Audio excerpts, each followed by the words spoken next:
Selamat pagi semuanya. Perkenalkan, kami dari kelompok Serangga Laba-Laba akan memulai mempresentasikan presentasi kami. Pada kelompok kami terdiri atas 5 orang mahasiswa dari IPB. Pertama ada saya sendiri, Yosomari Karajubakti, lalu ada Nicholas Vincent Susanto, ada Egy Setiawan, ada Yuli Lois, juga ada Fioni Dwi Swafit. Kami di sini akan mempresentasikan sebagai role play Chief Head of Produksi atau Kepala Bagian Produksi, Chief Head of Distribusi atau Kepala Bagian Distribusi, dan juga Kepala Bagian Finance dan Accounting, ada juga Kepala Bagian Human Resources atau Sumber Daya. Jadi saya Vincent sekarang akan mempresentasikan sebagai kepala produksi. Nah, lanjut. Nah, pertama, produksi itu apa sih? Nah, jadi produksi itu dalam pengertian sederhananya, produksi itu adalah kegiatan menghasilkan barang atau jasa. Bisa dibilang, lebih detailnya itu biasanya kegiatan ini itu dilakukan dalam rangka untuk menambah nilai kegunaan atau manfaat suatu barang dan jasa. Lanjut. Kepala bagian produksi itu apa sih di sebuah perusahaan itu? Nah, jadi kepala bagian produksi itu, dia itu seseorang yang memimpin dan bertanggung jawab atas segala aspek yang berhubungan dengan proses produksi, supaya dapat berjalan dengan lancar dan maksimal dari awal sampai akhir proses produksi, sampai jadi barang jadi. Lanjut. Nah, tugas dan tanggung jawab kepala produksi itu ada banyak, tapi ini berapa contohnya. Yang pertama itu merencanakan proses produksi. Nah, maksudnya itu, kepala bagian produksi itu tugasnya dia menyusun perencanaan yang berhubungan dengan faktor produksi, yang diperlukan itu supaya, bisa produksi produknya itu sesuai dengan tujuan yang dicapai. Nah, kedua itu ada menjalankan rencana proses produksi. Nah, ini dia tuh maksudnya melaksanakan kegiatan produksinya itu sesuai dengan rencana, supaya bisa mencapai tujuan produksinya secara efektif dan efisien. Yang ketiga itu ada mengawasi jalannya proses produksi. Dia tuh maksudnya menjaga dan mengawasi mutu bahan baku dalam proses produksi, jadi sesuai dengan standar perusahaan. Nah, selanjutnya itu yang keempat ada mengevaluasi hasil produksi. Dia tuh maksudnya menjaga efektivitas penggunaan sumber daya manusia maupun alam dalam sebuah proses produksi. Lanjut, nah nah pertama itu kita bakal bahas tentang pokok permasalahannya. Di sini tuh ada 4. Pertama itu pelatihan dan konseling karyawan, kedua quality control of product, ketiga kecelakaan kerja, keempat kerjasama dalam penanganan masalah. Lanjut. Jadi masalah di bagian produksi ini yang pertama kita bahas itu bakal pelatihan dan konseling karyawan. Dalam proses produksi itu, sumber daya manusia itu kan dia merupakan salah satu aspek produksi yang bisa dibilang itu, sangat berpengaruh dalam berjalannya kegiatan produksi. Nah, seringkali itu sumber daya manusia yang, punya kemampuan kurang mumpuni itu dia bisa menyebabkan banyak kerugian terhadap perusahaan, dan biasanya itu hasil kerjanya dia juga kurang baik. Salah satu masalah utamanya itu biasanya, kualifikasi dan keterampilan SDM yang rendah, karena pada saat proses rekrutmen dan seleksinya itu dia kurang selektif terhadap kualifikasinya. Lalu karyawan yang sudah bekerja dalam perusahaan itu juga tidak diberikan pelatihan, maupun ditingkatkan skill-nya dan keterampilannya juga. Selain itu, SDM yang bekerja dalam perusahaan itu, dia biasanya juga nggak dilatih untuk disiplin dan juga tanggung jawab terhadap aturan yang ada, tugas, maupun kewajiban dia sendiri yang mereka masing-masing punya. Di luar segala faktor tersebut, lingkungan kerja yang negatif itu dia juga dapat berpengaruh besar kepada performa sumber daya manusia sendiri alias karyawannya. Bisa dari kombinasi dari budaya perusahaan, rekan kerjanya, dan situasi kerja yang buruk. Jadi dia menciptakan lingkungan kerja yang bisa dibilang toksik, sehingga kerjasama dalam lingkungan kerja ini tuh tidak bisa terbentuk dan dia tuh hasilnya bisa memunculkan masalah yang secara internal maupun eksternalnya. Dan dia tuh bisa berdampak kepada terhambatnya perkembangan perusahaan karena, misalnya banyak masalah di bagian dalam internalnya. Nah, solusinya itu, pertama untuk mengatasi masalah kualifikasi, kita bisa bekerja sama dengan divisi HRD, jadi dalam proses rekrutmen dan seleksinya itu bisa mendapat SDM yang lebih unggul, serta karyawan yang sudah bekerja di perusahaan itu, mereka bisa diberikan pelatihan dan pengembangan secara berkala sesuai dengan kebutuhan mereka masing-masing. Jadi mereka kurangnya apa, diberikan pelatihan sesuai kekurangan mereka itu. Nah, jadi kalau misalnya itu udah diurusin, efisiensi dan efektivitas produksi itu bisa ditingkatkan, bisa memberikan nilai tambah juga. Jadi yang udah bagus bisa lebih bagus lagi di dalam bidang produksi ini. Nah, selain skill dan keterampilan itu, karyawan yang bekerja dalam perusahaan itu juga harus terlatih terhadap disiplin dan aturan agar dapat memberikan hasil yang konsisten dalam bidang produksi. Selain karyawan terlibat langsung dalam bidang produksinya sendiri, dari bagian manajemennya itu juga perlu adain supervisi, supaya bisa karyawan-karyawannya itu yang terlibat dalam proses produksi itu dia bisa diawasi. Jadi bisa diperoleh data yang yang bermanfaat buat jadi bahan evaluasi dan nanti bisa mempertimbangkan depannya itu buat memperbaiki SDM-nya bagaimana. Jadi bisa mengambil langkah yang tepat juga. Nah, selanjutnya kita ke quality control of product. Nah, dalam bidang produksi ini, hal yang menjadi penentuan, berhasil atau gagalnya proses produksi itu kan, bisa dibilang paling simpelnya itu hasil produksinya. Nah, kegagalan dalam proses produksi itu bisa disebabkan oleh, berbagai macam faktor. Contoh faktor yang berpengaruh besar itu salah satunya kurangnya riset dan pengetesan. Nah, habis itu juga ditambah bisa karena dikombinasi dengan pemilihan bahan bakunya yang juga buruk. Kurangnya riset dan pengetesan dalam menciptakan produk ini, maupun penggunaan bahan baku yang buruk, bisa menyebabkan hasil dari proses produksi kurang berkualitas, bisa dan memberikan konsumen pengalamannya yang buruk, sehingga, produknya sendiri jadinya, kurang bisa mampu bersaing di pasar. Nah, meskipun itu, walau kedua faktor tersebut telah dilaksanakan dengan baik, konsistensi terhadap kualitas itu juga perlu diperhatikan, dalam proses produksi ini. Quality control yang buruk itu juga bisa menimbulkan reputasi yang buruk terhadap produknya maupun perusahaan. Dari segala faktor, peralatan produksi itu juga nggak kalah penting. Jadi kalau misalnya peralatan produksinya itu kurang layak, kurang memadai, dia tuh juga bisa menghambat proses produksi dalam mewujudkan hasil produk yang berkualitas. Nah, solusinya itu untuk dapat menciptakan produk yang baik, perlu perlu adanya dilakukan penelitian, pengembangan, secara matang. Terus dia juga harus, kalau misalnya riset dan penelitiannya udah bagus, dia juga harus diikuti dengan pemilihan bahan baku. Jadi bisa menghasilkan produk yang berkualitas. Jadi produknya itu nanti hasilnya bisa berkompetisi di pasar.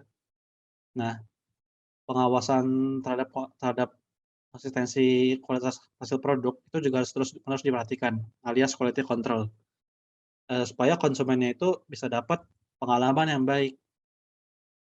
Nah, terus juga untuk menunjang riset dan pengetesan sama bahan baku tadi, tentunya peralatannya itu juga harus baik. Jadi bisa jadi peralatannya itu bisa memenuhi kebutuhan, jadi produknya itu bisa dihasilkan secara efektif dan efisien. Nah, selanjutnya ke kecelakaan kerja, eee, dalam kegiatan produksi itu, keamanan dan keselamatan itu dalam proses produksi sering jadi prioritas yang rendah, atau bahkan di banyak perusahaan itu nggak dipikirin sama sekali. Nggak jarang karyawan yang saat bekerja itu mereka lalai, yang mengabaikan peraturan dalam proses produksi ini bisa menyebabkan terjadinya insiden alias kecelakaan selama kegiatan produksinya sendiri itu. Nah, lalu biasanya itu, ketika terjadi insiden, karyawannya itu juga bisa menangani dengan baik. Dan hasilnya itu nanti, jadi muncul korban jiwa. Nah, ditambah, karena tadi nggak diperhatikan juga, urusan ini, jadi kalau misalnya ada terjadi insiden kayak kebakaran, korsleting, kebocoran zat berbahaya, dan bencana alam, kalau fasilitasnya minim itu bisa berdampak bisa berdampaknya banyak itu, bisa berdampaknya banyak. Bisa karyawannya bisa karyawan jadi kenapa-napa. Nah, lalu kalau misalnya di dalam tahapan produksi ini tidak diciptakan prosedur operasional, kalau misalnya prosedur operasionalnya nggak sesuai, ini bisa menyebabkan insiden lebih mudah terjadi. Nah, segala kelalaian perusahaan itu dalam menghindari kecelakaan kerja dapat menyebabkan kerugian yang besar bagi perusahaannya itu sendiri. Nah, solusinya itu, dalam kegiatan produksi harus diciptakan aturan yang mengutamakan keselamatan serta harus diikuti dengan pengawasan yang tegas oleh supervisornya. Nah, karena itu tuh bisa dibilang hal yang penting buat mencegah terjadinya insiden. Nah, lalu karyawan yang bekerja dalam perusahaannya itu dalam proses produksi, me mereka juga harus dibekali dengan ilmu K3. K3 itu singkatan dari keselamatan dan kesehatan kerja.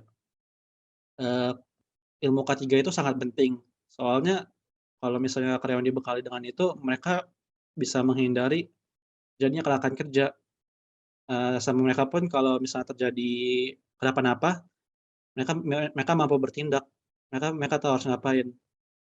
Nah, selain itu juga harus ditunjang dengan fasilitas keselamatan yang memadai, seperti misalnya mereka bekerja disediakan APD alat pelindung diri dan, di dalam di dalam proses produksi itu ada APAR, pemadamin api, dan ada juga P3K, kalau misalnya, ada karyawan terluka bisa langsung tolong. Nah habis itu kalau misalnya semua udah lengkap, itu tuh pasti bakal lebih minimal kemungkinan buat timbulnya korban jiwa kalau ada insiden. Selain itu, selain ada aturan dan fasilitas yang lengkap tadi, perlu ada SOP juga atau standard operational procedure yang yang terperinci yang terperinci yang menjelaskan segala tahap itu harus dilaksanakannya bagaimana, supaya karyawannya itu bisa selamat, bisa menghindari yang namanya insiden-insiden tadi itu. Nah, selanjutnya dan yang sekarang itu ada kerjasama dalam penanganan masalah. Dalam proses produksi itu, perencanaan dan manajemen itu merupakan hal yang penting sebagai faktor yang menentukan keberlangsungan suatu perusahaan. Dengan adanya perencanaan dan manajemen produksi yang baik ini yang siap, keberhasilan satu perusahaan itu bisa dicapai dengan lebih mudah dan teratur.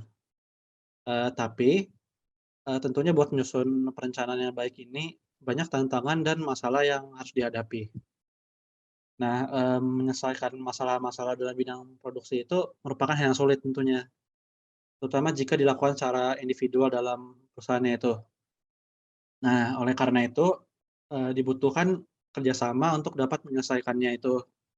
Kerjasama yang baik itu merupakan hal yang sangat diperlukan agar tahapan-tahapan dalam proses perencanaan itu bisa dilaksanakan dengan baik. Nah, tapi, nyatanya mengadakan kerjasama dalam industri profesional itu, tentunya sulit ya, bukan hal yang mudah. Karena kurangnya kerjasama itu merupakan salah satu penyebab kegagalan dalam bidang perencanaan produksi. Tanpa adanya kerjasama terbagian, kegiatan perencanaan bisa bertambah sulit karena banyak kesempatan dalam meningkatkan produktivitas dan meringankan pekerjaan itu terbuang karena kurangnya kerjasama dengan bidang lain. Nah, selain kerjasama, otomatis kan kalau kurangnya kerjasama itu komunikasinya juga kurang. Nah, kalau kurangnya komunikasi ini dia tuh, berarti kan orangnya nggak sadar atas tanggung jawab mereka, sama lingkungan kerjanya itu buruk itu bisa juga menjadi faktor, kerjasama itu sulit terbentuk. Nggak adanya kerjasama ini bisa menyebabkan segala kekacauan dalam aspek produksi. Karena karyawan-karyawannya itu tidak punya konsensus terhadap tujuan atau orientasi yang ingin dicapai bersama dalam bidang produksinya ini. Nah, segala hambatan yang dihadapi itu dalam melaksanakan kerjasama bisa berdampak pada kinerja perusahaan yang menurun dan bisa menyebabkan kerugian terhadap perusahaannya sendiri karena bidang produksinya itu nggak berjalan dengan baik, dengan secara efisien dan efektif. Nah, solusinya itu, supaya proses produksi dapat berjalan dengan baik, perlu adanya perencanaan dan manajemen yang baik di dalam sebuah perusahaan. Untuk dapat menyusun perencanaan produksi yang baik, pemahaman terhadap masalah itu yang dihadapi juga hal yang penting, untuk menghadapi berbagai tantangan dan masalah dalam bidang produksi, kerjasama dan komunikasi dalam tim itu merupakan yang sangat diperlukan dalam mendapatkan jawaban dan solusi atas segala masalah yang terdapat dalam bidang produksi. Supaya kerjasama dapat terbentuk dalam bidang produksi ini, diperlukan kesadaran oleh orang-orang yang terlibat di dalam prosesnya, serta lingkungan kerja yang positif dan suportif itu tentunya juga sangat wajib dibentuk.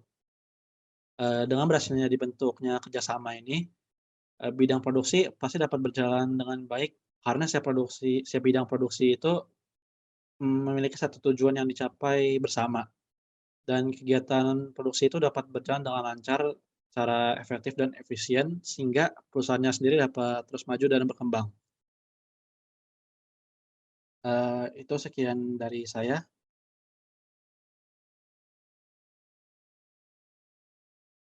Baik, kita mulai dari Chief Head of Production, bagian kepala bagian produksi yang diperankan oleh raja dan apa itu produksi? Dalam pengertian sederhana, produksi adalah kegiatan menghasilkan barang atau jasa. Biasanya kegiatan ini dilakukan dalam rangka menambah nilai kegunaan atau manfaat suatu barang dan jasa. Apa itu kepala bagian produksi dalam sebuah perusahaan? Kepala bagian produksi adalah seorang pemimpin proses produksi yang sebagian tugas dari kepala bagian produksi adalah memimpin dan bertanggung jawab atas segala aspek yang berhubungan dengan proses produksi agar dapat berjalan dengan lancar dan maksimal. Tugas dan tanggung jawab kepala bagian produksi. Ada beberapa tugas dan tanggung jawab yang harus dibawahi oleh kepala bagian produksi itu sendiri. Di antaranya ada merencanakan proses produksi, kedua menjalankan rencana proses produksi, ketiga mengawasi jalannya proses produksi, dan keempat mengevaluasi hasil proses produksi.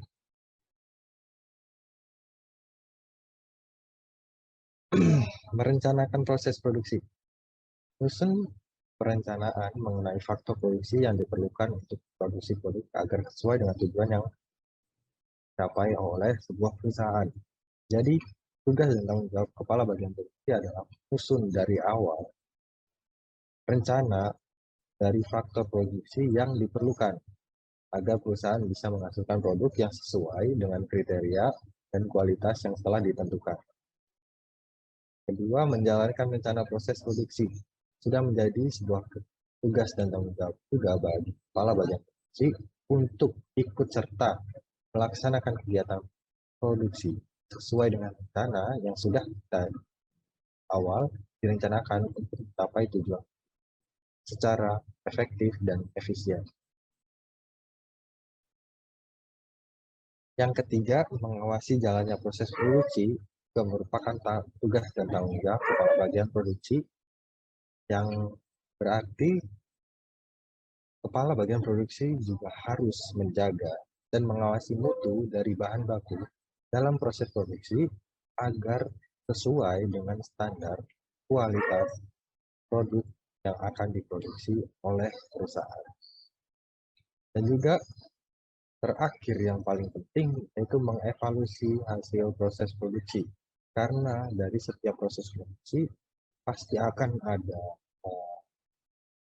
produk yang gagal. Baik itu dari segi pencampurannya atau pembuatannya atau proses finishing.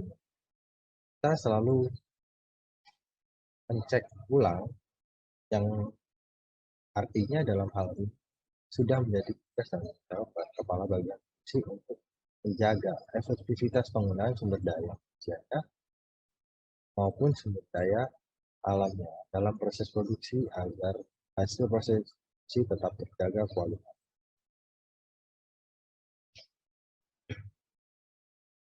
Beberapa pokok permasalahan yang perusahaan F-Fashion alami pada bagian produksi.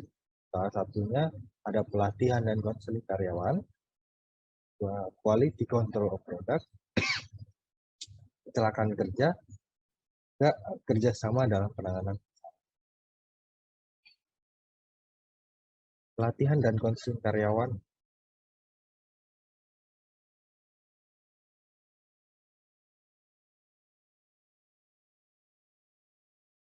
dalam proses produksi. Sumber daya merupakan hal yang cukup penting dalam suatu perusahaan, baik itu sumber daya manusia maupun sumber daya alam. Dalam hari pelatihan dan konseling karyawan, lebih menunjukkan bahwa pentingnya sumber daya manusia agar selalu agar tidak salah buat. Salah satu aspek produksi yang berpengaruh yaitu sumber daya manusia dalam berjalannya kegiatan produksi. Seringkali mengalami banyak kendala, yaitu kemampuan yang kurang mumpuni yang dapat menyebabkan banyak kerugian terhadap perusahaan, dan hasil kerja yang juga kurang baik juga salah satu masalah utama.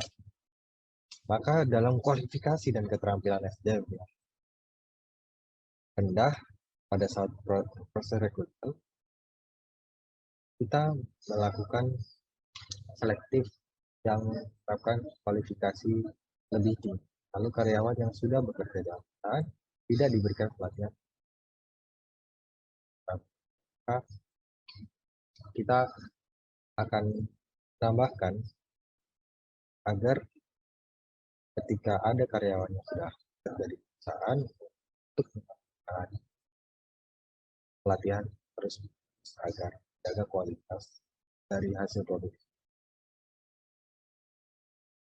Beberapa faktor juga menjadi masalah pada bagian pelatihan dan karyawan, yaitu lingkungan kerja yang negatif, yang ternyata juga dapat berpengaruh besar pada performa SDM. Kombinasi dari budaya perusahaan, rekan kerja, dan situasi kerja yang buruk akan menciptakan lingkungan kerja yang toksik, sehingga kerjasama dan kerja tidak dapat terbentuk dan dapat menyebabkan munculnya masalah internal yang akan berdampak pada terhambatnya perkembangan perusahaan. Beberapa solusi yang bisa kita terapkan pada masalah untuk pelatihan dan konseling karyawan terlain yaitu untuk mengatasi masalah kualifikasi, kita dapat bekerja sama dengan visi HRD dalam proses rekrutmen agar ketika proses rekrutmen dilakukan, seleksi standar naikkan agar bisa mendapat SDM yang lebih, serta karyawan yang sudah bekerja di dalam perusahaan bisa diberikan pelatihan secara berkala dalam jangka waktu. Pelatihan bisa dalam 1 tahun 1 kali pelatihan tambahan agar tetap menjaga efisiensi dan efektivitas produksi. Lalu selain skill dan keterampilan karyawan yang bekerja harus terlatih terhadap sistem dalam bidang produksi. Selain terlibat langsung dalam produksi, manajemen perlu menggunakan supervisi dapat mengawasi produksi dan memperoleh data yang dapat menjadi bahan evaluasi dan perkembangan untuk perbaikan SDM maupun mengambil langkah yang tepat untuk kemajuan dalam produksi. Lalu ada quality control of product. Dalam proses produksi, ada hal yang menjadi akan keberhasilan maupun kegagalan proses produksi, yaitu hasil produksi itu sendiri. Yang dalam kegagalan proses produksi dapat disebabkan oleh beberapa faktor. Beberapa faktor yang berpengaruh adalah kurangnya riset dan pengetesan atau uji coba produk.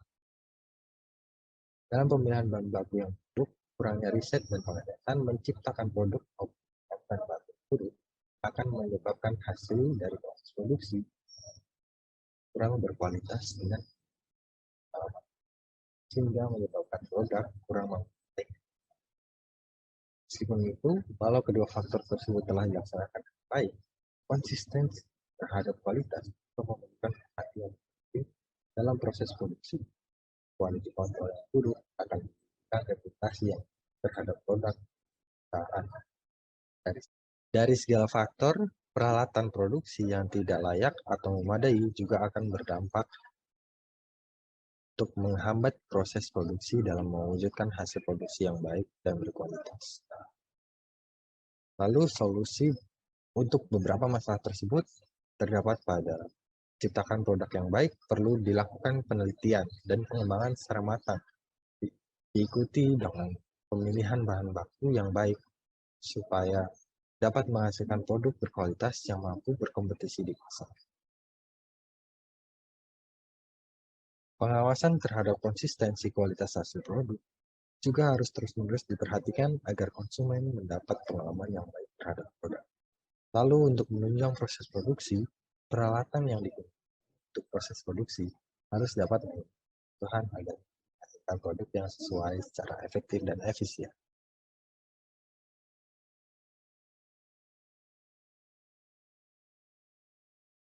Kecelakaan kerja. Kecelakaan kerja menjadi salah satu faktor penting dalam sebuah perusahaan untuk mengelola karyawannya atau sumber daya masyarakat. Dalam hal ini, kecelakaan kerja untuk memaksimalkan keamanan kerja dan meminimalkan kecelakaan kerja, idealnya terletak pada kesadaran tentang pentingnya K3, yang bukan hanya harus diperhatikan oleh pemilik usaha, namun juga harus diperhatikan oleh setiap anggota dalam perusahaan. Tetapi, seperti yang kita tahu, tidak semua orang peduli tentang apa itu K3 dan kapan harus melaksanakan atau memperhatikan K3. Maka sebagai pemilik usaha untuk menghindari kemungkinan terjadinya kecelakaan kerja di tempat usahanya dapat melakukan pelatihan K3. Dan untuk mewujudkan lingkungan kerja yang aman, pelaku usaha dapat menerapkan beberapa cara antara lain komitmen manajemen, peraturan dan prosedur keselamatan kerja, komunikasi yang baik, melibatkan pekerja secara aktif, dan juga pelatihan yang intensif. Dalam komitmen manajemen, komitmen dalam hal ini dapat mewujudkan kesadaran para pekerja akan keselamatan lingkungan kerja. Komitmen yang dituangkan dalam kebijakan tertulis yang mudah dimengerti dan diketahui oleh seluruh pekerja setelah menerapkan kebijakan tersebut dapat diiringi dengan sikap dan tindakan atau terkait dengan K3. Misalnya, dengan bekerja berdasarkan SOP yang berlaku, lalu menyediakan fasilitas keselamatan kerja yang memadai, dan membekali sumber daya manusia dengan pengetahuan tentang keselamatan kerja melalui pelatihan K3. Peraturan dan prosedur keselamatan kerja. Selain membuat kebijakan tertulis, sebagai pelaku usaha harus juga bertanggung jawab dengan membuat peraturan yang mudah dimengerti dan harus disosialisasikan kepada seluruh. Prosedur ini bertujuan untuk meminimalisasi resiko kecelakaan kerja dan melindungi para pekerja. Peraturan dan prosedur K3 bisa berbentuk penyediaan izin kerja khusus, praktik kerja aman, dan prosedur tanggap darurat. Lalu juga ada komunikasi yang baik. Tersedianya komunikasi dua arah yang sehat antara manajemen dan pekerja juga bisa menjadi bagian penting dalam terwujudnya kesadaran akan keselamatan kerja. Inilah mengapa dalam suatu perusahaan harus ada komunikasi yang terbuka atau transparan, diskusi rutin, dan mengizinkan karyawan untuk mengungkapkan pendapat. Sediakan wadah yang tepat untuk mendukung proses komunikasi ini, sehingga karyawan atau pekerja merasa bahwa posisi mereka penting dan memiliki tanggung jawab yang setara dalam menciptakan pekerjaan selamat serta sejahtera. Lalu ada melibatkan pekerja secara aktif. Selanjutnya, kita buang jauh-jauh pikiran bahwa keselamatan lingkungan kerja bergantung pada ahli atau departemen yang ketiga. Budaya keselamatan akan lebih efektif apabila manajemen memiliki komitmen nyata dan melibatkan setiap lapisan pekerja secara aktif dalam penerapan K3. Langkah ini tidak hanya mampu meningkatkan kesadaran, tapi juga membuat para pekerja merasa dihargai. Jadi secara tidak langsung, mereka juga akan merasa bertanggung jawab terhadap terciptanya lingkungan kerja yang aman sesuai dengan standar K3. Terakhir, tapi juga tidak kalah penting, latihan intensif. Penerapan yang baik tidak akan memberikan hasil maksimal tanpa adanya pembekalan atau pelatihan yang memadai. Inilah mengapa manajemen dan pemilik perusahaan harus memfasilitasi setiap pekerja dengan mengetahui pengetahuan tentang K3. Pelatihan K3 sendiri idealnya dilakukan secara berkala, ya beberapa periode, setahun sekali misalnya. Jika pelatihan dilakukan secara intensif dan para pekerja senantiasa diikutkan, maka secara tidak langsung kesadaran akan pentingnya lingkungan kerja aman muncul di benak masing-masing.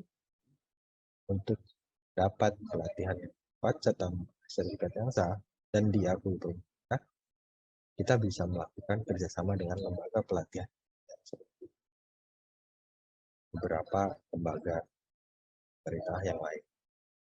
Lembaga ini dapat membantu karyawan memperoleh pengetahuan yang memadai tentang lingkungan kerja yang aman melalui serangkaian pelatihan K3. Jadi, selain meningkatkan kesadaran akan pentingnya keselamatan kerja, kita juga bisa menghasilkan individu kualitas yang memiliki keahlian khusus dalam bidang K3.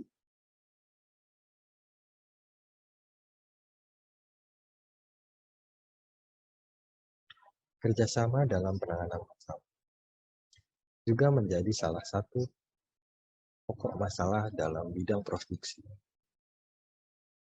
Dalam proses produksi, perencanaan dan manajemen adalah hal yang penting sebagai faktor dalam menentukan keberlangsungan suatu perusahaan.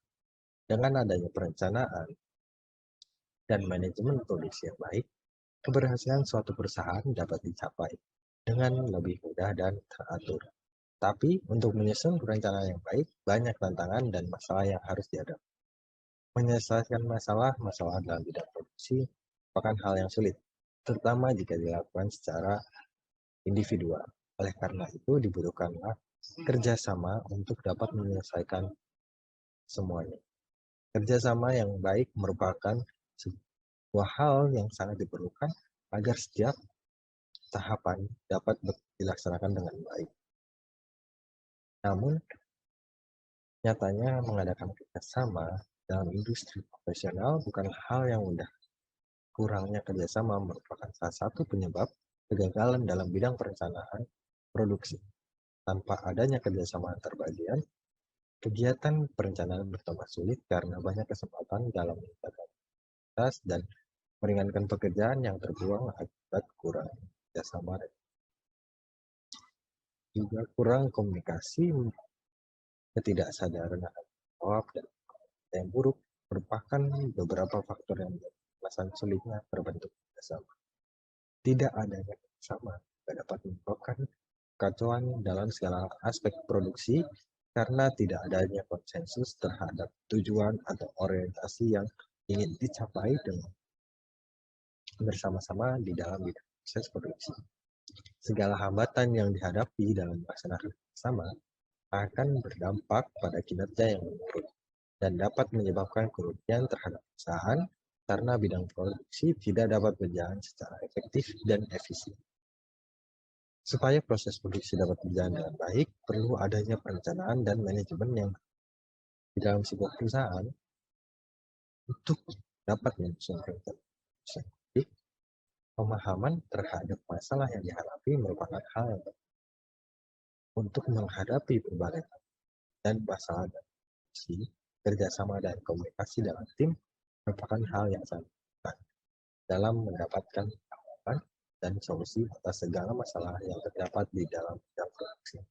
Supaya kerjasama dapat terbentuk dalam bidang produksi, perlukan kesadaran oleh orang-orang yang serta lingkungan yang positif dan suportif juga wajib dibentuk. Dengan berhasil dibentuk bersama, bidang produksi dapat berjalan dengan baik karena setiap bagian dalam produksi memiliki satu tujuan yang dicapai bersama dan kegiatan produksi dapat berjalan dengan lancar secara efektif dan efisien sehingga perusahaan dapat terus maju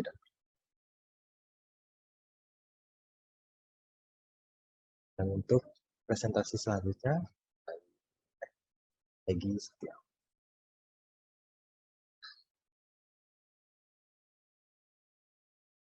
Kenalkan, nama saya Egy Setiawan dari Kepala Bagian Divisi Distribusi.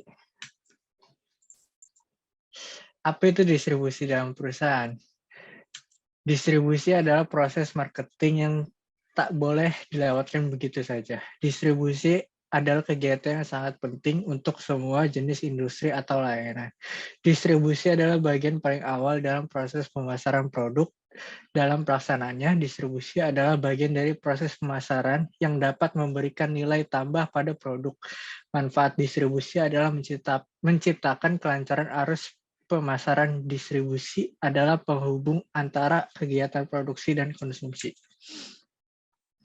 Tugas saya sebagai kepala bagian distribusi. 1. Menyusun rencana distribusi. 2. Mengawasi jalannya distribusi. 3. Mengawasi persediaan barang. 4. Mengevaluasi hasil pendistribusian. Wewenang saya sebagai kepala bagian distribusi. 1. Memberikan peringatan. 2. Memberi otoritas. 3. Memberikan persetujuan. 4. Membuat perencanaan. Permasalahan efisien di bagian distribusi, yaitu isu kesenjangan terkait kompensasi dan insentif. Pembagian gaji dan insentif yang kurang adil terkait isu kesenjangan. Kompensasi dapat digunakan untuk menarik orang-orang yang berpotensial atau berkualitas untuk bergabung dengan perusahaan dalam hubungannya dengan upaya rekrutmen. Program insentif yang baik dapat membantu untuk mendapatkan orang-orang yang berpotensial atau berkualitas sesuai dengan yang dibutuhkan oleh perusahaan. Hal ini disebabkan karena orang-orang yang dengan kualitas yang baik akan merasa tertantang untuk melakukan suatu pekerjaan tertentu dengan insentif yang dianggap layak dan cukup baik. Mempertahankan karyawan yang baik. Jika program kompensasi yang dirasakan adil secara internal dan kompetitif secara eksternal, maka karyawan yang baik akan merasa puas. Sebaliknya, apabila insentif yang dirasakan tidak adil, maka akan menimbulkan rasa kecewa, sehingga karyawan yang baik akan meninggalkan perusahaan. Oleh karena itu, agar dapat mempertahankan karyawan yang baik, maka program insentif dibuat sedemikian rupa, sehingga karyawan yang berpotensial akan merasa dihargai dan bersedia untuk tetap bertahan di perusahaan. Meraih keunggulan kompetitif, adanya program insentif yang baik akan memudahkan perusahaan untuk mengetahui apakah besar insentif masih merupakan biaya yang signifikan untuk menjalankan bisnis dan meraih keunggulan kompetitif. Apabila sudah tidak signifikan lagi, maka perusahaan mungkin akan beralih dengan menggunakan sistem komputer dan mengurangi jumlah tenaga kerja atau berpindah ke daerah yang tenaga kerjanya lebih murah. Memotivasi karyawan dalam meningkatkan produktivitas atau mencapai tingkat kinerja yang tinggi dengan adanya program insentif yang dirasakan adil, maka karyawan akan merasa puas dan sebagai dampaknya tentunya akan termotivasi untuk meningkatkan kinerjanya. Melakukan pembayaran sesuai aturan hukum. Tujuan dari pemberian insentif tersebut saling terkait. Artinya, apabila pemberian insentif tersebut mampu menggunakan orang-orang yang berpotensial untuk bergabung dengan perusahaan dan membuat karyawan yang baik untuk tetap bertahan di perusahaan, serta mampu memotivasi perusahaan untuk meningkatkan kinerjanya, berarti produktivitas juga akan meningkat dan perusahaan dapat menghasilkan produk dengan harga yang kompetitif, sehingga perusahaan lebih dimungkinkan untuk mencapai sasaran strategisnya, yaitu mempertahankan kelangsungan hidup dan mengembangkan usaha. Apabila insentif yang didasarkan pada jabatan atau keterampilan yang relevan, maka perusahaan juga akan memiliki kemungkinan yang lebih besar untuk menarik, memotivasi, dan mempertahankan karyawan yang berpotensi dan mempunyai kinerja tinggi. Di satu pihak, kebutuhan perusahaan untuk mempertahankan kelangsungan hidup dan mengembangkan usahanya akan tercapai. Di pihak lain, karyawan juga dapat menikmati hasil berupa insentif yang diberikan oleh perusahaan dengan rasa puas. Dengan kedemikian, insentif yang dapat dipandang sebagai alat untuk mengelola sumber daya manusia secara efektif sesuai dengan kebutuhan perusahaan dan kebutuhan karyawan itu sendiri. Konsep keadilan mengacu pada beberapa insentif yang diyakini karyawan pantas ia dapatkan dalam hubungan dengan berapa insentif yang pantas didapatkan oleh orang lain. Seorang karyawan cenderung menentukan berapa besar insentif yang pantas diperoleh atau yang orang lain diperoleh dengan membandingkan antara yang telah mereka berikan kepada perusahaan dan apa yang telah mereka dapatkan dari perusahaan. Jika menurut mereka tukar-menukar ini adil atau seimbang, mereka mungkin akan puas. Namun jika mereka menganggapnya tidak adil, mereka mungkin akan merasa tidak puas. Mengenai keadilan dapat dinilai dari 3 faktor pembanding, yaitu dari diri sendiri, dari sistem yang berlaku, dan orang lain.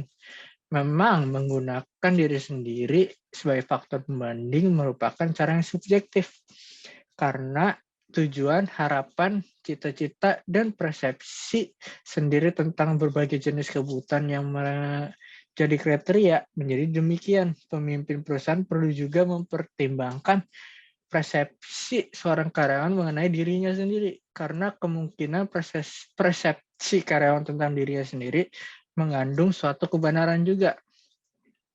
Persepsi tentang keadilan juga dibandingkan dengan sistem pemberian kompensasi yang berlaku, yang dapat dilihat dari 3 sudut pandang. Pertama, sistem yang berlaku dalam perusahaan di mana karyawan tersebut bekerja.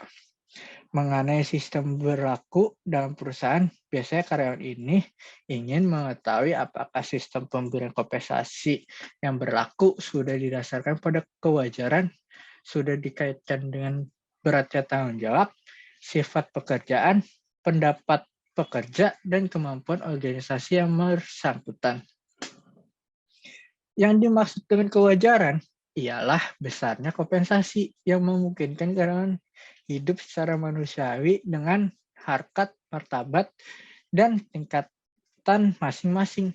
Sebagaimana diketahui bahwa UMR juga disusun berdasar pada pertimbangan kewajaran ini, sehingga adanya kompensasi sebesar UMR diharapkan para karyawan dapat memenuhi kebutuhan hidup sehari-hari secara wajar, tidak berlebih, namun juga tidak kekurangan. Kaitan dengan beratnya tanggung jawab, karyawan juga sangat penting untuk mendapatkan perhatian. Adalah suatu hal yang wajar apabila seorang karyawannya dibebani tanggung jawab besar, memperoleh kompensasi yang lebih besar dibandingkan dengan karyawan lain yang tanggung jawabnya lebih ringan. Dalam kaitannya dengan sifat pekerjaan, maka karyawan yang mengerjakan pekerjaan yang sifatnya rutin kiranya wajar apabila mendapatkan kompensasi yang lebih rendah dibandingkan karyawan yang membutuhkan daya kognitif, kemampuan intelektual, daya nalar, inovasi, serta kreativitas yang tinggi dalam penyelesaian pekerjaannya. Demikian pula dengan karyawan yang melakukan pekerjaan dengan resiko yang tinggi, tentunya akan mendapatkan kompensasi yang lebih tinggi pula dibandingkan karyawan yang melakukan pekerjaan dengan resiko rendah. Misalnya, untuk karyawan bekerja di perusahaan pertambangan atau di laboratorium nuklir, berkaitan dengan pendapat pekerja biasanya dalam praktek manajemen yang baik untuk menentukan sistem kompensasi pimpinan perusahaan mendengar pendapat para pekerja yang terdapat di dalam perusahaannya yang biasa disampaikan oleh para wakilnya yang duduk dalam pengurus serikat pekerja. Walaupun pimpinan suatu perusahaan tidak selalu menerima dan menerapkan pendapat para pekerja tersebut, namun secara psikologis hal tersebut sangat penting bagi karyawan karena karyawan merasa pendapatnya dihargai dan bagi pimpinan perusahaan akan lebih memahami kepentingan dan kebutuhan para karyawannya dengan lebih tepat. Sebaiknya pada kesempatan itu pula pihak pimpinan perusahaan akan lebih mudah menjelaskan posisi perusahaannya pada saat tersebut, terutama yang menyangkut posisi finansialnya. Berkaitan dengan kemampuan organisasi, bukan hal yang mustahil jika mereka mempunyai persepsi yang tidak tepat mengenai kemampuan finansial perusahaan. Misalnya, karyawan menilai bahwa perusahaan sebenarnya mampu untuk memberikan peningkatan kompensasi yang lebih besar kepada para karyawan. Karena keuntungannya diperoleh selama ini cukup besar untuk hal tersebut. Para karyawan tersebut beranggapan bahwa keuntungannya besar tersebut juga merupakan hasil jerih payah mereka juga. Sehingga wajar apabila menuntut diberikan peningkatan kompensasi yang lebih besar lagi. Namun demikian bisa saja pihak perusahaan mempunyai suatu rencana untuk melakukan ekspansi atau melakukan modernisasi dengan melakukan pembelian peralatan baru sehingga tidak semua keuntungan dibagikan kepada para karyawannya. Pendapatan persepsi tersebut perlu dihilangkan dan salah satu upaya untuk menghilangkannya adalah dengan memberikan penjelasan kepada para karyawan secara terbuka dan dapat dipertanggungjawabkan. Pada kenyataannya, kondisi ini sangat sulit diterapkan pada perusahaan-perusahaan. Hal ini disebabkan karena pihak perusahaan tidak transparan dalam pemberian penjelasan mengenai kemampuan finansialnya kepada karyawan. Sebaliknya, pihak karyawan terkadang terlalu menuntut dan memaksakan kehendak karena tidak mempercayai penjelasan pimpinan maupun pemilik perusahaan. Kedua, sistem yang berlaku pada perusahaan lain yang sejenis dengan menggunakan sistem yang berlaku sebagai kerangka acuan karyawan biasanya juga membandingkan sistem pembayaran kompensasi, pembayaran insentif tempat ia bekerja dan sistem yang berlaku di perusahaan lain di kawasan yang sama, terutama dengan perusahaan yang menjalankan kegiatan bisnis jenis. Apabila menurut persepsi karyawan sistem yang berlaku di perusahaan tempat ia bekerja sebanding dengan sistem yang berlaku di perusahaan lain, sangat dimungkinkan karyawan merasa puas. Demikian pula apabila terjadi sebaliknya. Ketiga, sistem yang berlaku biasanya pemerintah telah menetapkan standar. Para karyawan menggunakan standar tersebut sebagai pembanding untuk menilai apakah perusahaan tempat mereka bekerja telah melaksanakan ketentuan tersebut. Misalnya, peraturan mengenai upah minimum. Selain itu, seorang karyawan juga membandingkan kompensasi yang diterimanya dengan karyawan lain. Mereka berpendapat bahwa secara objektif seharusnya semua karyawan yang berada pada tingkat yang sama dengan pekerjaan akan mendapatkan kompensasi yang besarnya sama pula. Apabila ternyata terjadi perbedaan karena adanya pertimbangan subjektif maupun diskriminatif, maka karyawan akan merasa tidak puas. Mengenai harapan, dapat dikatakan bahwa setiap karyawan dalam pemikirannya sudah mempunyai gambaran, atau mungkin bahkan keputusannya tentang jumlah kompensasi yang layak diterimanya. Berdasar pertimbangan pendidikan, pengetahuan, keterampilan, sifat pekerjaan, besarnya tanggung jawab, dan besarnya wewenang, di samping itu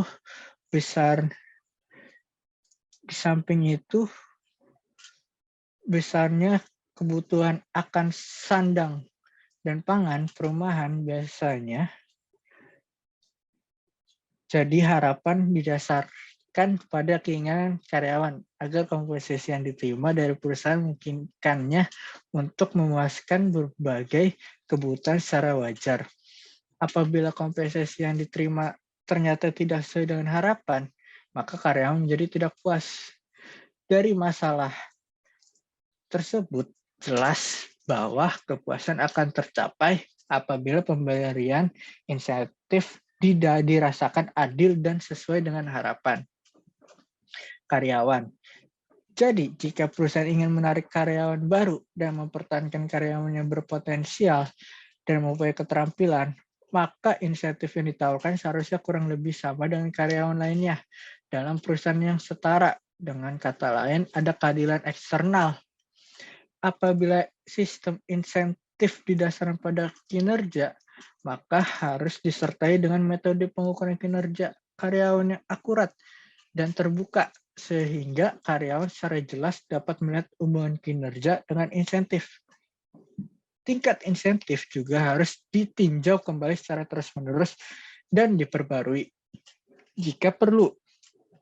Kepercayaan dan konsistensi harus dipelihara sehingga karyawan dapat merasakan bahwa perusahaan memperhatikan kepentingan karyawan dan juga kepentingan perusahaan itu sendiri. Perkenalkan, saya Julie Lois sebagai Kepala Bagian Finance dan Accounting.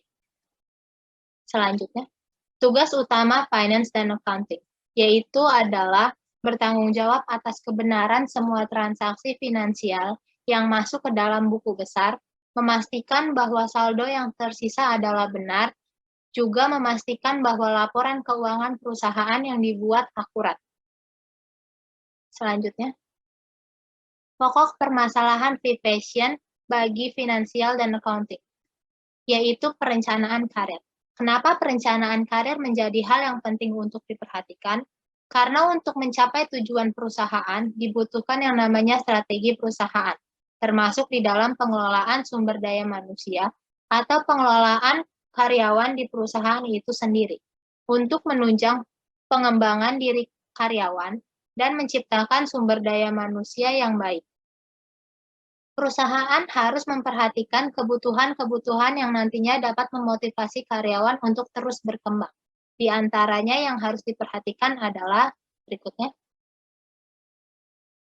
Kesetaraan, tidak ada diskriminasi. Semua karyawan berhak memiliki kesempatan yang sama untuk menjadi jabatan yang tinggi sesuai dengan kemampuan yang ia miliki. Kedua, bimbingan. Sebagai atasan atau kepala bagian, bukan hanya memberikan tugas kepada bawahannya, namun mereka juga harus bisa memotivasi bawahannya untuk terus belajar menjadi lebih baik lagi. Ketiga, kesempatan. Seperti yang dijelaskan tadi, karyawan memiliki kesempatan untuk memiliki jenjang karir yang tinggi dengan upah dan tanggung jawabnya yang tentunya lebih besar. Keempat, karir yang terjawab. Jadi jangan hanya diberikan angan-angan untuk naik jabatan saja. Karyawan yang berhak untuk naik jabatan juga harus diberikan apa yang pantas diterimanya, hingga mereka dapat merasakan perbedaan ketika mereka berada di jenjang karir yang rendah dan saat mereka sudah mencapai jenjang karir yang tinggi. Selanjutnya, tentunya, Kepala Bagian Finance dan Accounting memiliki tanggung jawab dalam perencanaan karir. Yang pertama, sebagai atasan dalam Finance dan Accounting, harus bisa memberikan motivasi belajar kepada bawahannya. Jadi kita mempersiapkan para staf agar mereka memiliki kemampuan yang layak untuk diberikan tanggung jawab yang besar. Kedua, Kepala Bagian Finance dan Accounting juga harus memperhatikan dengan teliti laporan-laporan keuangan setiap stafnya. Jangan sampai kecolongan memberikan jabatan tinggi kepada staf yang pekerjaannya tidak baik dan tidak jujur. Ketiga, Kepala Bagian Finance dan Accounting juga perlu memahami bisnis secara keseluruhan, mampu memberikan masukan kepada divisi yang membutuhkan gambaran secara keseluruhan bagaimana masing-masing area fungsional bekerja dengan cara terbaik untuk memperoleh hasil yang terbaik. Seperti dalam kasus ini, Kepala Bagian Finance harus mampu memberikan masukan kepada HRD dalam hal perencanaan kerja karyawan. Selanjutnya, maka saya sebagai Kepala Bagian Finance dan Accounting akan membuat perencanaan karir bagi seluruh karyawan perusahaan Vivation yang nantinya akan bermanfaat bagi karyawan. Yang pertama, mendorong pertumbuhan karyawan, di mana para karyawan menjadi semangat bekerja, serta tumbuh dan berkembang karena mereka memiliki acuan yang jelas, yang mana hal ini sangat baik untuk perusahaan. Kedua, loyalitas karyawan. Menjaga loyalitas karyawan yang menurunkan perputaran karyawan. Menaruh perhatian terhadap jenjang karir tiap karyawan dapat memberikan mereka tujuan yang jelas dan harus bertahan di perusahaan yang sama. Ketiga, memberikan kepastian. Perencanaan ini dapat memberikan kepastian yang dibutuhkan para karyawan lewat informasi atau jalur yang potensial untuk karir mereka di dalam perusahaan. Keempat, siap regenerasi. Maksudnya adalah perusahaan menjadi lebih siap menghadapi regenerasi setiap karyawan yang memiliki mapping yang baik untuk mengisi posisi-posisi kosong di masa depan nanti. Kelima, menciptakan keanekaragaman angkatan kerja. Ketika para pekerja diberikan bantuan dalam perencanaan karir, walaupun mereka memulai dari latar belakang yang berbeda, namun para pekerja tersebut dapat belajar mengenai hal-hal organisasi untuk pertumbuhan pekerja sebagai individu, serta posisi mereka di masa depan untuk dalam memenuhi kebutuhan pengembangan perusahaan. Keenam, yaitu aspek penting dalam perencanaan perusahaan di masa depan. Dengan adanya perencanaan karir, anggota kelompok atau karyawan akan siap untuk jabatan-jabatan penting nantinya, sehingga membantu perusahaan untuk mengeksekusikan rencana jangka panjang dengan pencapaian yang baik untuk rencana-rencana kegiatan yang sudah disetujui tersebut. Ketujuh, terhindar dari penimbunan karyawan sehingga jumlah karyawan lebih terkontrol. Perencanaan karir dapat memberikan gambaran bagi seluruh warga perusahaan dalam hal perekrutan karyawan baru bisa lebih berhati-hati terhadap kualitas karyawan. Selanjutnya, bukan hanya itu saja, tujuan dan manfaat perencanaan karir bagi para pekerja adalah 1. Mencapai kepuasan pribadi, di mana seseorang akan menghabiskan kehidupannya dengan bekerja, maka tiap pegawai harus memiliki karir yang memberikan keuntungan tertinggi untuk kepuasan pribadi. Kedua, memperoleh kesadaran dan pemahaman diri. Maksudnya mendapatkan pemahaman terhadap diri sendiri secara sadar. Pemahaman seseorang terhadap dirinya dapat mencapai kecerdasan yang efisien dalam kehidupannya dan mendapatkan pengetahuan bagaimana mengelola kesulitan-kesulitan yang terjadi dalam hidupnya. Akhirnya, memahami dan menerima diri sendiri bisa membuat individu tersebut dapat membangun landasan dalam memahami dan menerima orang lain. Ketiga, efisiensi usaha atau penggunaan waktu. Harapannya adalah dengan perencanaan karir yang baik, seseorang dapat meminimalisir proses trial and error dan membuatnya lebih dekat dengan arah tujuan yang diinginkan. Dan yang terakhir, mempersiapkan diri dalam memperoleh tempat dan penghasilan yang sesuai. Tujuan perencanaan karir dalam bekerja perlu berfokus pada apa yang karir yang paling cocok bagi karyawan. Sebagai pekerja, diharapkan membandingkan aset dan kewajiban dengan persyaratan dan permintaan berbagai jenis karir. Pendekatan tersebut akan membantu karyawan menemukan karir serta siap dalam menerima kesempatan karir yang datang. Slide selanjutnya. Aspek penilaian. Perencanaan karir dapat terbentuk dengan cara penilaian atau pengukuran terhadap hasil kinerja dalam melakukan penilaian karyawan. Indikator penilaian yang kerap dilakukan dalam evaluasi karyawan adalah yang pertama, bertanggung jawab. Penilaian ini biasanya dilakukan pada karyawan baru, misalnya dalam masa percobaan, untuk mengetahui kecocokan kandidat dengan pekerjaan yang telah diberikan. Kedua, ketepatan waktu. Misalnya, kita memilih apakah seorang pekerja dapat menyelesaikan tugas yang kita berikan sesuai dengan deadline yang telah kita tetapkan sebagai atasan dari karyawan tersebut. Ketiga, kualitas pekerja. Kita menilai apakah hasil kerja karyawan tersebut sesuai dengan harapan kita atau tidak. Jika hasil kerja karyawan tidak berkualitas, tidak memenuhi standar mutu yang ditetapkan, dan malah mendapatkan banyak komplain kepada pelanggan, maka diharapkan kita harus berpikir kembali apakah karyawan itu perlu kita pertahankan atau perlu kita hentikan.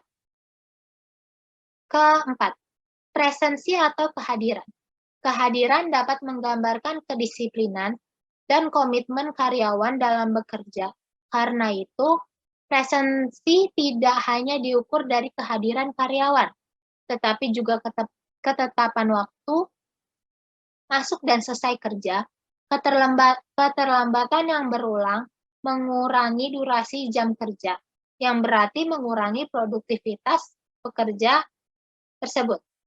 Bekerja sama tim, mengukur seberapa bagus karyawan menjalankan tugasnya dalam tim, bagaimana mereka berkomunikasi dengan atasannya, menerima perintah dan menjalankannya, serta berkolaborasi dengan rekan kerja. Beberapa karyawan cukup baik dalam perannya untuk bekerja yang sifatnya individual, tetapi gagal dalam pekerjaan yang menuntut mereka untuk bekerja sama tim. Misalnya, sulit beradaptasi dengan orang lain. Keenam, inisiatif. Karyawan yang punya inisiatif biasanya merupakan pekerja mandiri yang dapat menjalankan perannya tanpa perlu banyak supervisi dari atasannya.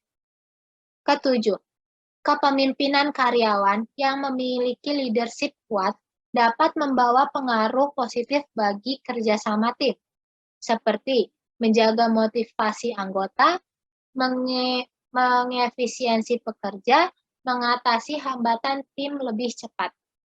Ke-8, perilaku.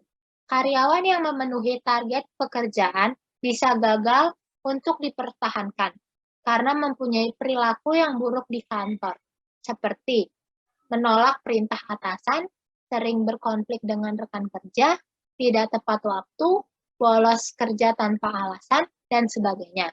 Dan yang terakhir adalah karakter. Karakter yang sesuai dengan budaya perusahaan menjadi syarat nomor 1 dalam mempertahankan karyawan. Slide selanjutnya. Penurunan atau tidak ada perkembangan. Langkah awal dalam mengambil sumber daya manusia yang terampil dan andal, perlu adanya suatu perencanaan dan penentuan karyawan yang akan mengisi pekerja yang ada dalam perusahaan yang bersangkutan. Keberhasilan dalam pengadaan tenaga kerja terletak pada ketetapan dan penempatan karyawan, baik penempatan karyawan baru maupun karyawan lama pada posisi jabatan tersebut. Proses penempatan merupakan suatu proses yang sangat menentukan dalam mendapatkan karyawan yang kompeten yang dibutuhkan perusahaan. Karena penempatan yang tepat dalam posisi jabatan yang tepat akan dapat membantu perusahaan dalam mencapai tujuan yang diharapkan. Solusi atas permasalahan yang terjadi di perusahaan V-Fashion. Solusi ini yang saya miliki untuk masalah perencanaan karir ini adalah pertama, mempertimbangkan dengan adanya laporan kinerja para karyawan senior yang merasa karirnya tidak ada perubahan atau nge-stuck. Kalau perlu, laporan perusahaan juga dicek untuk mengetahui kas-kas perusahaan yang telah digunakan oleh karyawan. Karena perencanaan karir di perusahaan V-Fashion kurang transparan, mungkin akan dibutuhkan waktu untuk observasi kembali terhadap kinerja karyawan-karyawan tersebut. Jadi, selama jenjang waktu yang dibutuhkan, kalau bisa secepatnya, para karyawan diberikan pelatihan, baik karyawan senior maupun junior, agar keahlian yang mereka miliki semakin berkembang. Tidak semua sistem penilaian kinerja dapat langsung dipraktekkan di perusahaan.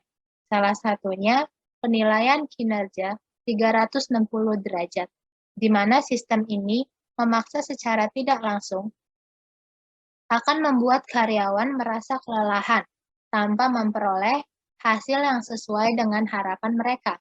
Sebagai alternatifnya, kita sebagai atasan bisa memilih penilaian kinerja atau karyawan yang lebih cocok dengan iklim di Indonesia.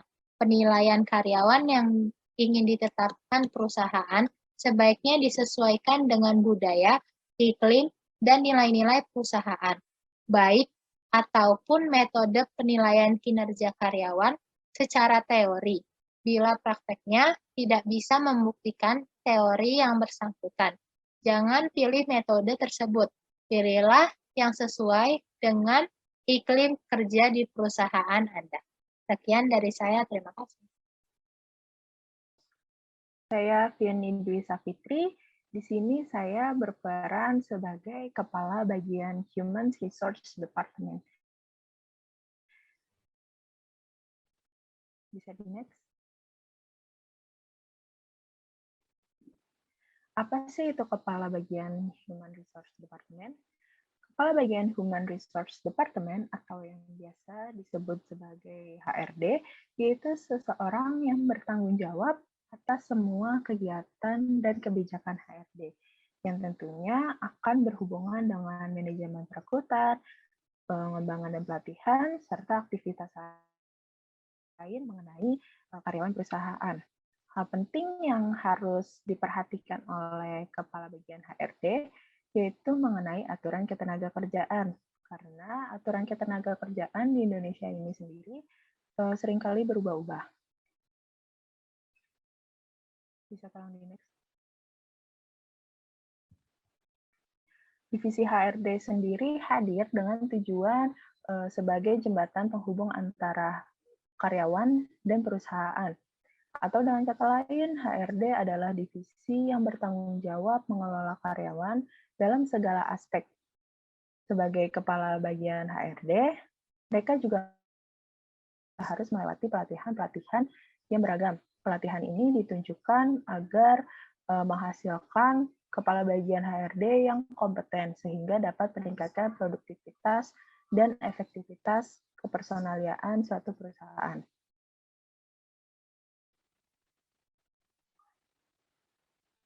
Next. Tugas dan tanggung jawab HRD. Tugas dan tanggung jawab HRD yang pertama yaitu pastinya melaksanakan rekrutmen dan seleksi karyawan baru. Seperti yang kita tahu, tugas HRD di perusahaan salah satunya adalah mencari calon karyawan baru yang berpotensi supaya dapat ditempatkan pada posisi yang telah ditentukan. Yang kedua, yaitu memberikan pelatihan dan pengembangan pada karyawan. Dalam suatu perusahaan, produktivitas suatu karyawan adalah kunci utama bagi perusahaan agar dapat berjalan sesuai dengan misi perusahaan tersebut. Oleh karena itu, seorang yang memiliki sertifikat HRD harus bisa memberikan pelatihan tentang pekerjaan kepada para karyawan perusahaan tersebut. Yang ketiga yaitu perlindungan dan kompensasi kepada karyawan. Kompensasi kepada karyawan sendiri dilakukan untuk memberikan perlindungan sepenuhnya kepada karyawan jika ada kejadian yang tidak diinginkan, sehingga perusahaan tidak rugi secara finansial. Next. Selanjutnya, tugas kepala bagian HRD. Yang pertama, yaitu menjadi jembatan penghubung antara HRD dan pimpinan. Sebagai HRD tentunya banyak permasalahan mengenai karyawan perusahaan yang diajukan kepada divisi HRD. Permasalahan-permasalahan ini yang nantinya akan diajukan oleh pihak HRD kepada para pimpinan melalui kepala bagian HRD untuk dipertimbangkan kembali solusi permasalahan tersebut. Yang kedua, merekomendasikan kebijakan pendekatan serta prosedur baru yang dibuat dengan tujuan pengembangan perusahaan. Sebagai pimpinan divisi, seorang kepala bagian HRD harus bisa menginovasi prosedur serta memotivasi bawahannya di divisinya untuk menyelesaikan masalah. Ia juga dituntut untuk memiliki skill dan pengetahuan yang baik. Hal tersebut dikarenakan jika seorang kepala bagian HRD membuat suatu perencanaan yang buruk, perencanaan tersebut dapat mempengaruhi kegagalan dan mempengaruhi sistem perusahaan. Yang ketiga, melakukan analisa terhadap pembaruan program penilaian kinerja karyawan. Penilaian kinerja karyawan sendiri dilakukan dengan tujuan agar perusahaan dapat melihat seperti apa kualitas para karyawannya. Penilaian kinerja karyawan ini biasanya dilakukan oleh semua divisi yang nantinya akan dianalisa kembali oleh kepala bagian HRD untuk menemukan solusinya. Yang keempat, mengawasi jalannya aktivitas dan tindakan dari kepala bagian HRD. Sebagai kepala bagian HRD, tentunya ia harus mengenal sejauh apa divisinya bekerja. Hal itu merupakan tugas yang sangat penting agar ia dapat menginovasi divisinya dan memotivasi para bawahannya. Bisa di next. Sini kami sebagai divisi HRD memiliki permasalahan mengenai hubungan ketenagakerjaan, di mana hubungan ketenagakerjaan sendiri berarti hubungan antara pengusaha dengan karyawan yang didasarkan pada perjanjian kerja. Hubungan ketenagakerjaan sendiri ada untuk membangun perikatan antara pengusaha dan karyawannya, di mana karyawan menyatakan kesanggupannya untuk bekerja pada pengusaha dengan menerima upah, dan pengusaha menyatakan kesanggupannya untuk membayarkan upah kepada karyawan. Hubungan ketenagakerjaan sendiri hadir dengan tujuan agar posisi pengusaha dan karyawannya menjadi lebih seimbang. Hubungan ini diatur dalam Undang-Undang Nomor 13 Tahun 2003 tentang Ketenagakerjaan. Alasan dibuatnya undang-undang tersebut yaitu karena beberapa peraturan perundang-undangan yang berlaku sebelumnya menempatkan pekerja pada posisi yang kurang menguntungkan dalam pelayanan penempatan tenaga kerja dan sistem hubungan industrial. Aturan-aturan tersebut menonjolkan perbedaan kedudukan dan kepentingan sehingga dipandang sudah tidak sesuai lagi dengan kebutuhan masa kini dan tuntutan masa yang akan datang. Aturan Undang-Undang Nomor 13 Tahun 2003 dilandasi dengan tujuan yang pertama, memberdayakan dan mendayagunakan tenaga kerja secara optimal dan manusiawi. Yang kedua, mewujudkan pemerataan kesempatan kerja dan penyedia tenaga kerja yang sesuai dengan kebutuhan pembangunan nasional dan daerah. Yang ketiga, memberikan perlindungan kepada tenaga kerja dalam mewujudkan kesejahteraan. Dan yang terakhir, meningkatkan kesejahteraan tenaga kerja dan keluarganya. Dengan adanya hubungan kerja antara karyawan dan pengusaha, akan terbentuk perjanjian di mana perjanjian tersebut berakibat hukum yang mengikat secara formil maupun material. Dalam pasal 1 angka 14, Undang-Undang Nomor 13 Tahun 2003 tentang Ketenagakerjaan disebutkan bahwa perjanjian kerja adalah perjanjian antara pekerja dengan pengusaha atau pemberi kerja yang memuat syarat-syarat kerja, hak, dan kewajiban para pihak. Dalam perjanjian ini dikenal asas kebebasan berkontrak. Yang dimaksudkan asas tersebut yaitu bahwa setiap orang boleh membuat perjanjian yang berisi macam-macam apapun asal tidak bertentangan dengan undang-undang kesusilaan dan ketertiban umum. Jika pekerja merasa haknya yang diatur dalam Undang-Undang Nomor 13 Tahun 2003 sebagai pekerja tidak terpenuhi oleh pengusaha, hal tersebut dapat menyebabkan perselisihan antara pengusaha dan pekerja yang bersangkutan tersebut. Perselisihan antara pengusaha dan pekerja ini mengakibatkan tentangan antara pengusaha dan pekerja karena adanya perselisihan mengenai hak dan kepentingan pekerja yang bersangkutan. Undang-undang perselisihan ini yaitu adalah Undang-Undang Nomor 2 Tahun 2004 tentang penyelesaian perselisihan hubungan industrial.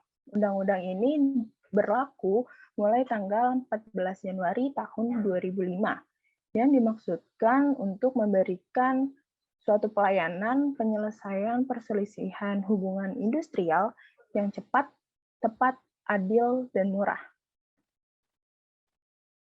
Bisa di next. Dalam divisi distribusi, kami menemukan permasalahan yang berhubungan dengan insentif yang diberikan oleh perusahaan dirasa tidak seimbang dengan pekerjaan yang telah dilakukan seorang pekerja jika dibandingkan dengan karyawan lainnya. Hal ini dapat mengakibatkan karyawan mogok kerja atau bahkan keluar dari perusahaan karena merugikan pekerja tersebut. Sebagai Kepala Bagian HRD, kami menyarankan agar mengadakan evaluasi kinerja kembali jika pekerja yang bersangkutan memiliki penilaian kinerja yang bagus. Hal tersebut menandakan pihak perusahaan yang keliru sehingga pekerja berhak untuk mendapatkan insentif. Mengenai insentif ini, dapat dibicarakan kembali pada pekerja yang bersangkutan, apa yang diinginkan pekerja yang bersangkutan, agar dapat dipertimbangkan kembali oleh pihak perusahaan, atau bisa disamaratakan dengan karyawan-karyawan lain yang mendapat insentif tersebut. Tetapi jika menurut penilaian kinerjanya ternyata pekerja yang bersangkutan memang kurang, bagian HRD dapat membicarakan kembali kepada pekerja yang bersangkutan agar dapat dipahami oleh pekerja yang bersangkutan tersebut. Bisa di next. Dalam divisi Finance and Accounting, kami pihak HRD menemukan permasalahan yang serupa, yaitu mengenai seorang pekerja yang masih menjadi staf perusahaan, sedangkan beliau telah menjadi bagian dari perusahaan selama 10 tahun. Sebagai bagian dari HRD, hal tersebut sangat merugikan pekerja, terlebih jika selama ini pekerja yang bersangkutan menjalankan tugasnya dengan baik. Kami sebagai HRD menyarankan agar diadakan evaluasi kinerja kembali. Jika ternyata memang diketahui bahwa dari pekerja yang bersangkutan masih kurang dalam performa kerjanya untuk mencapai target, kami pihak HRD akan mengadakan pelatihan dan pengembangan untuk para staf divisi Finance and Accounting. Hal ini dilakukan agar para staf divisi Finance and Accounting dapat lebih meningkatkan kembali skill dan kinerjanya. Dan divisi kami akan melakukan evaluasi kinerja kembali pada proses rekrutmen dan seleksi karyawan. Namun jika ternyata evaluasi kinerja pekerja yang bersangkutan bagus dalam permasalahan tersebut merupakan kesalahan dari pihak perusahaan, kami menyarankan agar pihak perusahaan meminta maaf atau memberikan insentif kepada pekerja yang bersangkutan agar pihak pekerja yang bersangkutan tidak keluar atau mogok kerja, dan meyakinkan kepada para staf yang lain juga untuk agar tidak terulang kembali hal tersebut, karena dikhawatirkan hal tersebut dapat mempengaruhi staf-staf yang lainnya. Pemberian insentif kepada pekerja yang bersangkutan dilakukan agar pekerja tidak mogok kerja ataupun keluar dari perusahaan sehingga perusahaan tidak kehilangan pekerja yang produktif. Bisa di next. Sedangkan dalam divisi produksi, kami HRD menemukan permasalahan yang cukup menaruh perhatian kami, yaitu terkait dengan coaching and counseling yang dirasa tidak berdampak besar bagi karyawan. Mengenai coaching and counseling, kami dari pihak HRD menyarankan agar seluruh pekerja, terutama staf di bagian produksi, untuk mengikuti pelatihan dan pengembangan terkait permasalahan dan mengikut sertakan karyawan dalam menentukan target performa. Kami juga menyarankan kepada bagian produksi untuk mencari tahu apa yang menjadi kendala bagi pekerja, karena hal tersebut tidak dialami oleh satu pekerja saja, tetapi banyak pekerja yang merasa bahwa mentoring ini kurang berdampak positif. Kepala bagian produksi juga diharapkan dapat memotivasi karyawannya, terutama staf, dengan menjanjikan pemberian feedback jika target yang ditargetkan tercapai. Feedback yang akan diberikan nantinya akan dirundingkan kembali dengan para pimpinan oleh kepala bagian divisi produksi. Dan juga mengevaluasi letak kesalahan pada mentoring, serta melakukan pendekatan dengan para karyawan divisi untuk dapat bisa lebih mengenal karyawan divisinya. Sekian pembahasan dari kami. Terima kasih.